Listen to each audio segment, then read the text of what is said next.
How did a Rakshasi become the wife of Bhima, the Devamanava?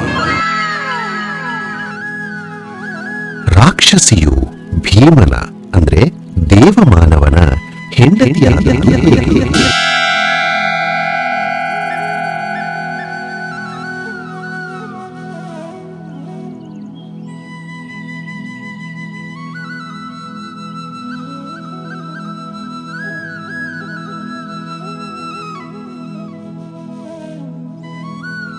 ರಾತ್ರಿ ಬೆಂಕಿಯ ಜ್ವಾಲೆಗಳು ಆಕಾಶವನ್ನು ಮುಟ್ಟುತ್ತಿದ್ದವು.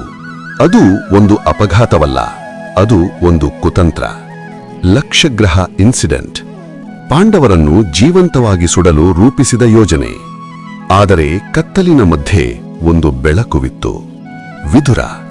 ಅವರ ಗುಪ್ತ ಮಾರ್ಗದಿಂದ ಕುಂತಿ ಮತ್ತು ಪಾಂಡವರು ಮರಣದಿಂದ ಪಾರಾದರು. ಆ ರಾತ್ರಿ ಅವರು ರಾಜರೂ ಅಲ್ಲ, ಬಾಳಿಗಾಗಿ ಓಡುತ್ತಿರುವ ಮಾನವರು. ಅರಣ್ಯ, ಮೌನ, ಭಯ. ಎಲ್ಲರೂ ಮಲಗಿದ್ದರು, ಆದರೆ ಒಬ್ಬನು ಎಚ್ಚರದಲ್ಲಿದ್ದ, ಭೀಮ. ಅದೇ ಸಮಯದಲ್ಲಿ ಒಬ್ಬ ರಾಕ್ಷಸನು, ಹಿಡಿಂಬ, ಮಾನವನ ವಾಸನೆ ಕಂಡು ತನ್ನ ಸಹೋದರಿಯನ್ನು ಕಳುಹಿಸಿದ. ಹಿಡಿಂಬಿ. ಅವಳು ಬಂದಳು ಕೊಲ್ಲಲು. ಆದರೆ ಒಂದು ಕ್ಷಣ ಹಿಡಿಂಬಿ ಭೀಮನನ್ನು ನೋಡಿದಳು. ಅವಳ ಹೃದಯ ಬದಲಾಗಿದೆ. ಪ್ರೇಮ ರಾಕ್ಷಸಿಯನ್ನು ಕೂಡ ಬದಲಾಯಿಸಿತು. ಒಂದು ಪ್ರಶ್ನೆ, ಭೀಮನು ಏಕೆ ರಾಕ್ಷಸಿಯನ್ನು ಮದುವೆಯಾದ?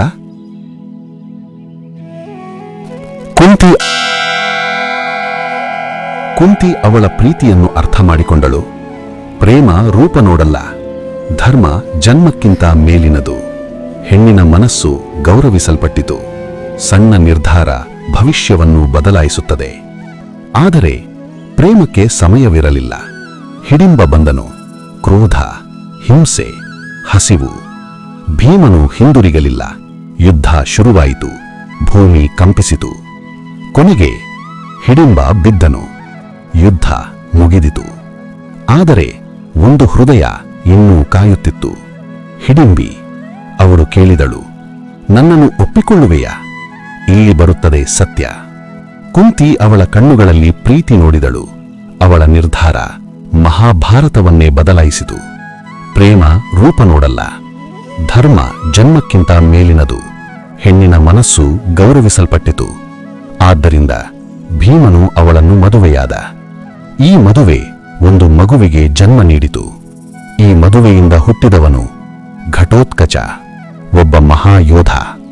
ಆದರೆ ಅವನು ಮುಂದೆ ಒಬ್ಬನ ಜೀವ ಉಳಿಸುತ್ತಾನೆ, ಅರ್ಜುನ. ಹೇಗೆ? ಅರ್ಜುನ ಅಜೇಯ, ಮರಣದ ಅಂಚಿಗೆ ಹೇಗೆ ಬಂದನು?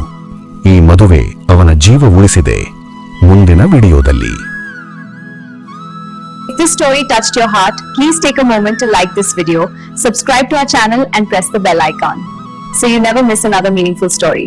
And share this video with your friends and family, because one good story can change one life. Your support helps us create more and life-changing videos. Thank you for being part of this journey.